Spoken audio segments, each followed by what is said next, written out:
بسم اللہ الرحمن الرحیم۔ فرحانہ ہمارے محلے میں نئی آئی تھی۔ جلد ہی اس کی نیک نامی کے چرچے ہمارے پورے محلے میں ہونے لگے کہ یہ لڑکی بڑے شریف اعتبار کی مالک ہے۔ اپنی ماں کے منہ سے میں فرحانہ کی اتنی تعریفیں سن چکا تھا۔ میری ماں کو فرحانہ اتنی پسند آئی کہ وہ کہنے لگی کہ میری تو خواہش ہے کہ فرحانہ میری بہو بنے۔ وہ میرے گھر میں آ گئی تو میرے گھر کو جنت بنا دے گی۔ اپنی والدہ کے منہ سے ایک لڑکی کی اس قسم کی اور نیک داد کی تعریفیں سن کر مجھے بھی خواہش ہونے لگی کہ میری بیوی ایسی ہی لڑکی ہو۔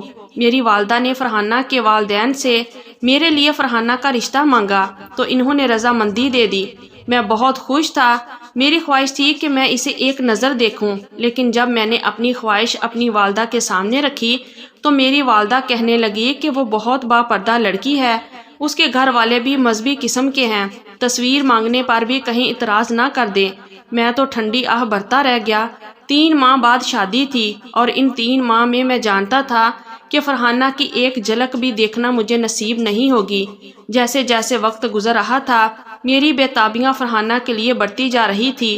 آئے روز جب امی ان کے گھر سے ہو کر آتی تو اس کی تعریفیں کرنے لگتی کہ آج تو فرحانہ بڑی پیاری لگ رہی تھی، اس نے بڑی مزے کی چائے بنائی تھی، کھانا کھائے بغیر مجھے آنے نہیں دیا، اس کے ہاتھ میں بہت ذائقہ ہے۔ یہ سب سن کر غائبانہ طور پر مجھے اپنی منگیتر سے شدید محبت ہو چکی تھی۔ اسی لیے شادی کی رات تو میری بے تابیاں پوری شدت سے ابو تاب پر تھی۔ میرے جذبات میرے اندر ٹھاٹھے مار رہے تھے۔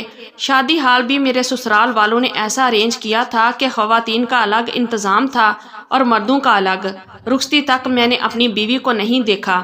رخصتی پر بھی اس کے اوپر لمبی چوڑی سی چادر اڑا دی گئی اور وہ پوری کی پوری چھپی ہوئی تھی۔ جیسے ہی میں اس کے ہمراہ گھر میں داخل ہوا تو میری بہنیں اسے میرے کمرے میں لے گئی۔ مجھے میرے دوست لے کر بیٹھ گئے، جانتے تھے کہ میں اس وقت تنہائی کا متمنی ہوں۔ بیوی کے علاوہ تو مجھے آج کوئی بھی اچھا نہیں لگ رہا تھا، لیکن دوست جان چھوڑنے کو تیار نہ تھے۔ بمشکل ساری رسموں سے جان چھڑوا کر رات کے 12 بجے مجھے کمرے میں جانا نصیب ہوا۔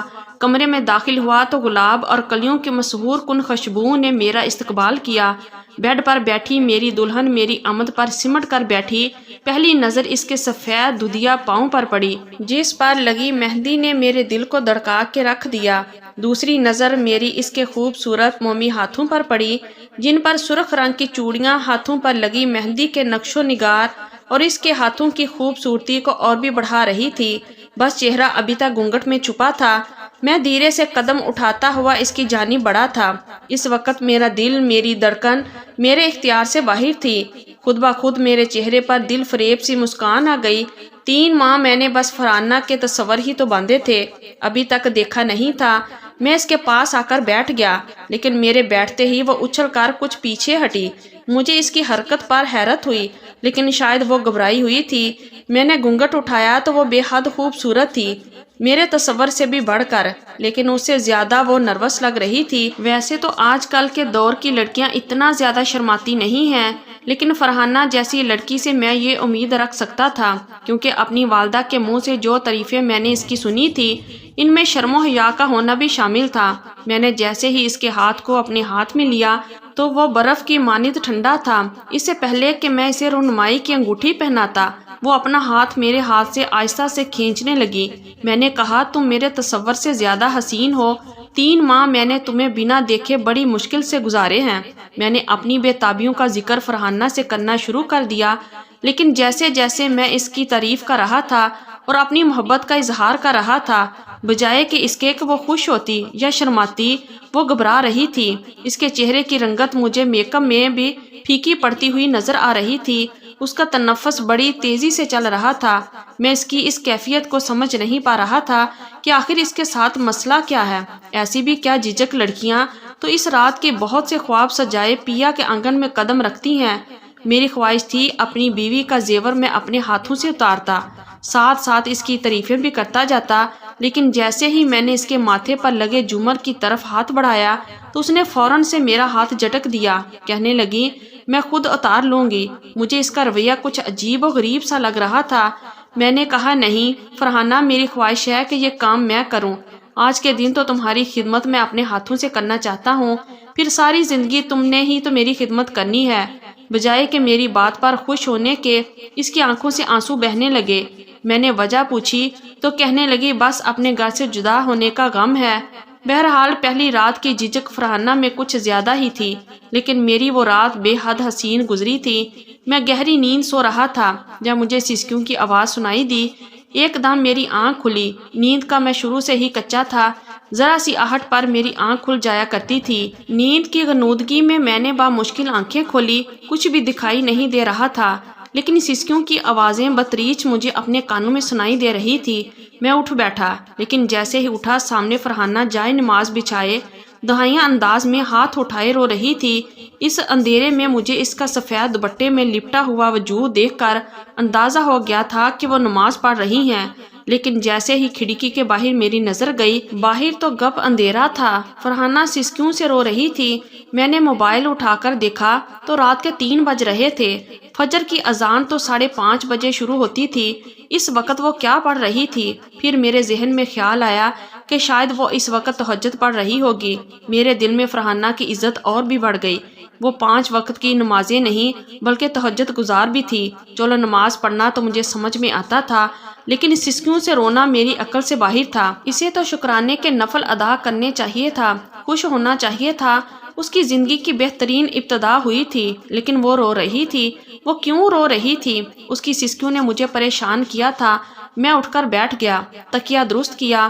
فرحانہ شاید میرے جاگ جانے سے واقف نہ تھی، اسی لیے دعا کرتے کرتے اس کی آواز کچھ بلند ہوئی، جو کہ میرے کانوں میں بھی ٹکرائی۔ جو بات وہ رب کے حضور کہہ رہی تھی، اس نے تو مجھے کچھ پل کے لیے حواس باختہ کر دیا تھا۔ کہنے لگی، اے اللہ، مجھ سے رات کو گناہ ہو گیا، مجھے اس گناہ کی معافی دے دے۔ یہ سن کر تو میری آنکھیں پوری کی پوری کھل گئی۔ وہ یہ کیا کہہ رہی تھی؟ میں تو اس کی بات سن کر ہی سوچنے سمجھنے سے قاصر ہو گیا تھا، مگر پھر سے وہ یہی کہہ رہی تھی کہ رات کو اس نے کوئی گناہ کیا ہے جس کی معافی وہ یوں رو رو کے مانگ رہی تھی۔ یہ سن کر میرے حواس گم ہونے لگے۔ آخر میری بیوی نے رات کو ایسا کیا گناہ کیا ہے؟ گناہ کا خوف تو اسے اس وقت ہونا چاہیے تھا، اگر وہ مجھے حق و زجیت ادا کرنے دیتی۔ پھر گناہ مجھے لگا جیسے میرا دماغ سائیں سائیں کرنے لگا ہو۔ میرا دماغ کام کرنا بند ہو گیا تھا۔ میں سمجھ نہیں پا رہا تھا کہ وہ یہ بات کیوں کہہ رہی ہے۔ کیا اس کی شادی اس کی رضامندی سے نہیں ہوئی، اس لیے اسے یہ سب گناہ لگ رہا ہے؟ ایک کے بعد ایک وسوسہ میری جان نکالے ہوئے تھا۔ کچھ ہی دیر بعد فرحانہ کی سسکیاں بند ہوئی۔ اس نے اپنے آنسو پونچھے، جائے نماز طے کر کے ایک طرف رکھ دیا، لیکن جیسے ہی پلٹ کر مجھے دیکھا تو اس کے چہرے کی رنگت پھیکی پڑ گئی۔ مجھے جاگتا دیکھ کر اور اپنی جانب متوجہ دیکھ کر وہ گھبرائی تھی۔ مجھ سے کہنے لگی، آپ اتنی جلدی کیوں اٹھ گئے؟ میں نے کہا، ادھر آؤ، میرے پاس آ کر بیٹھو۔ میں اس وقت سنجیدہ تھا۔ دھیرے دھیرے وہ چلتی ہوئی میرے قریب آ گئی۔ میں نے کہا، کیا بات ہے؟ فرحانہ رو کیوں رہی تھی؟ میری بات پر اس نے نظریں چرا لی۔ میں نے سائڈ ٹیبل کا لیمپ جلا دیا۔ اب اس کا چہرہ مجھے صاف نظر آ رہا تھا۔ میں نے کہا، بتاؤ کیوں رو رہی تھی؟ وہ کہنے لگی، بس مجھے عادت ہے، میں دعا مانگتی ہوں تو ایسے ہی روتی ہوں، اس لیے آپ میری سسکیوں سے میرے رونے سے پریشان مت ہوا کریں۔ یہ کہہ کر وہ کھڑی ہو گئی، لیکن میں نے اس کا ہاتھ پکڑ لیا۔ اس کا ہاتھ میں نے اپنی جانب زور سے کھینچا تو وہ میرے قریب ہو گئی۔ اس کا چہرہ میرے چہرے کے بالکل قریب تھا۔ میں نے اس کی آنکھوں میں دیکھ کر کہا، کیا گناہ کیا ہے تم نے؟ کس گناہ کی معافی مانگ رہی ہو؟ بتاؤ مجھے۔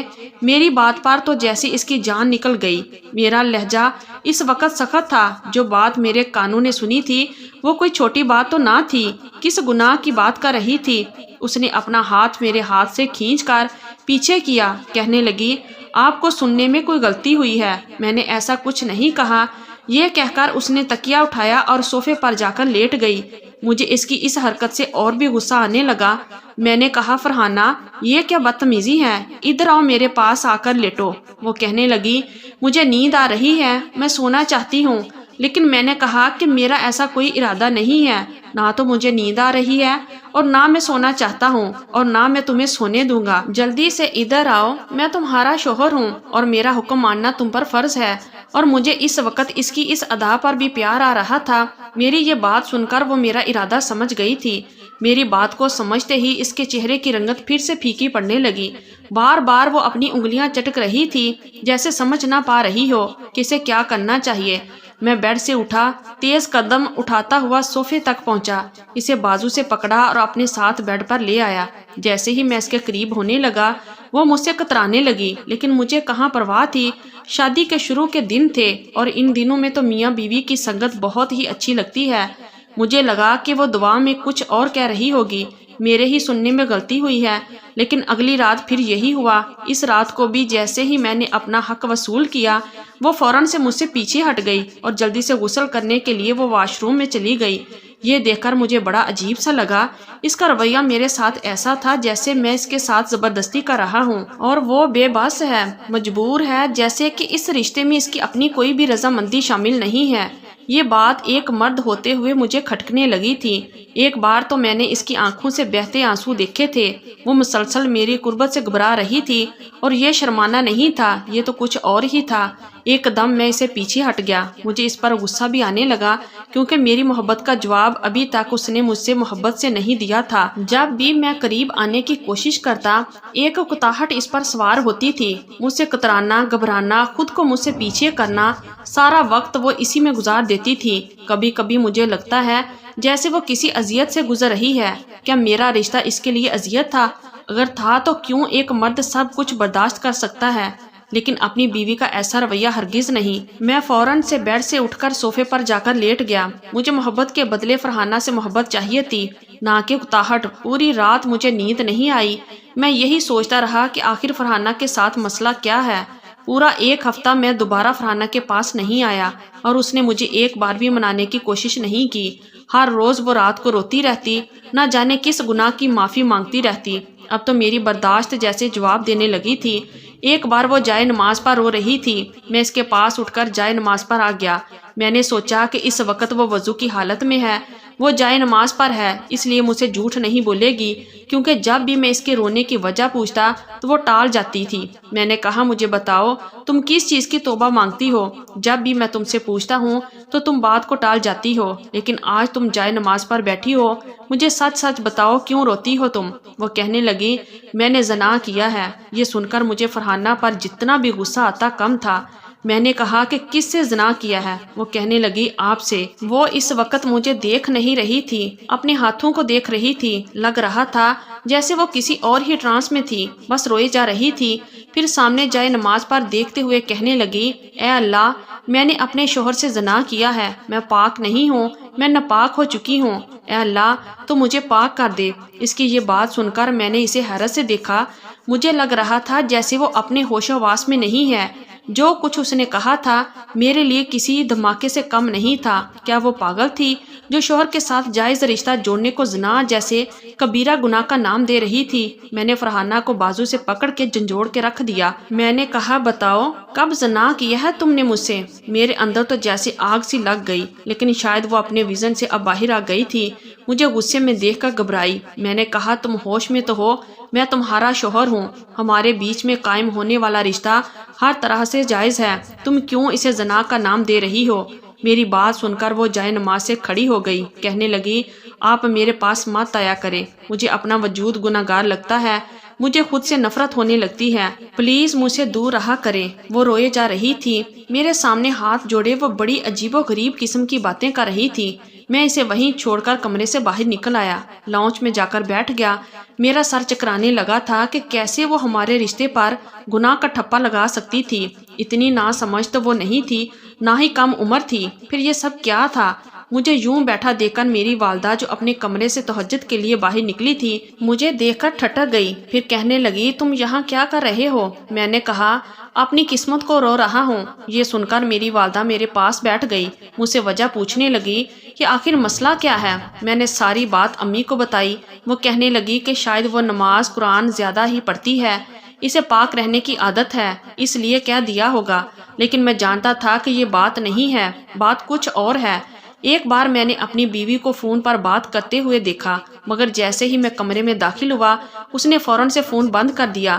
اگر فرحانہ اپنے والدین سے بھی بات کر رہی تھی تو میرے آنے پر فون کیوں بند کر دیا؟ وہ بات کو جاری بھی رکھ سکتی تھی۔ اسی طرح وہ بات بات پر یوں چونک جاتی جیسے ذہنی طور پر یہاں موجود ہی نہ ہو۔ میں پوچھتا کیا ہوا تو نفی میں سر ہلا دیتی۔ مجھے اب فرحانہ پر شک ہونے لگا تھا۔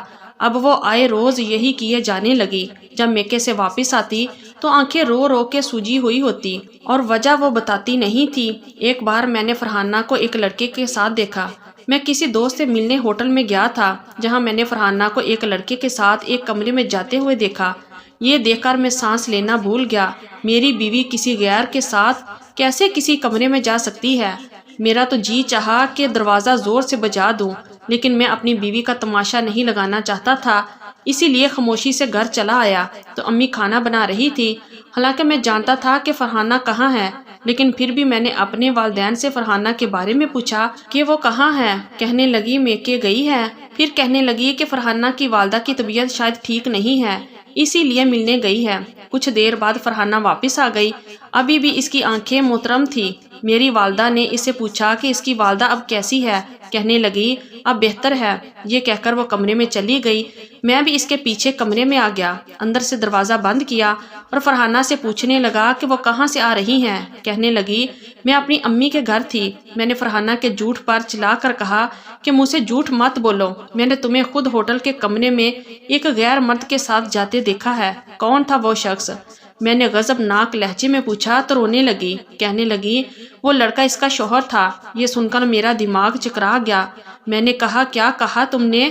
وہ رونے لگی۔ کہنے لگی میں سچ کہہ رہی ہوں، حماد سے اس کی دوستی فیس بک پر ہوئی تھی اور پھر دوستی محبت میں بدل گئی، لیکن وہ لڑکا کہنے لگا کہ ابھی جاب لیس ہے، اس لیے جب تک اس کی نوکری نہیں لگ جاتی وہ فرحانہ کے گھر رشتہ نہیں لا سکتا اور نہ ہی اسے چھوڑ سکتا ہے۔ فرحانہ اس لڑکے کی باتوں میں آ گئی، اسے خفیہ نکاح کر لیا، لیکن اس لڑکے نے نوکری لگنے کے بعد بھی فرحانہ کے گھر رشتہ نہیں بھیجا۔ وہ کہنے لگی کہ اس نے اس لڑکے سے کہا کہ وہ فرحانہ کو طلاق دے دے کیونکہ چند دن بعد ہمارا نکاح ہوگا، تو کیسے ہو سکتا ہے کہ وہ نکاح پر نکاح نہیں کر سکتی اور نہ ہی اپنے گھر والوں کو اپنے پہلے نکاح کا بتا سکتی ہیں۔ لیکن وہ لڑکا نہیں مانا اور فرحانہ کا مجھ سے نکاح ہو گیا۔ اس حساب سے تو وہ واقعی میرے نکاح میں نہیں تھی اور ہمارا رشتہ زنا تھا۔ میں نے اس لڑکے کا پتہ پوچھا اور اس سے خود ملنے چلا گیا کیونکہ اب وہ فرحانہ سے آئے روز پیسے مانگنے لگا تھا۔ میں نے اس کے پاس جا کر اسے بہت مارا اور کہا کہ اگر اس نے فرحانہ کو طلاق نہیں دی تو میں اسے جان سے مار ڈالوں گا۔ وہ لڑکا ڈر گیا، اس لیے اس نے فرحانہ کو طلاق دے دی اور عدت پوری ہوتے ہی میں نے فرحانہ سے دوبارہ نکاح کر لیا اور اس کی اس بات پر پردہ بھی ڈال لیا کیونکہ فرحانہ عزت تو میری تھی، لیکن لڑکیوں کو ایسے قدم جذبات میں آ کر نہیں اٹھانے چاہیے۔ اللہ تعالیٰ سب کو ہدایت دے، آمین یا رب العالمین۔ اگر آج کی ہماری یہ سٹوری اچھی لگی ہے تو پلیز ویڈیو کو لائک کیجئے اور ہمارے چینل کو بھی سبسکرائب کیجئے اور کمنٹ باکس میں اپنی رائے کا اظہار ضرور کیجئے۔ شکریہ، اللہ حافظ۔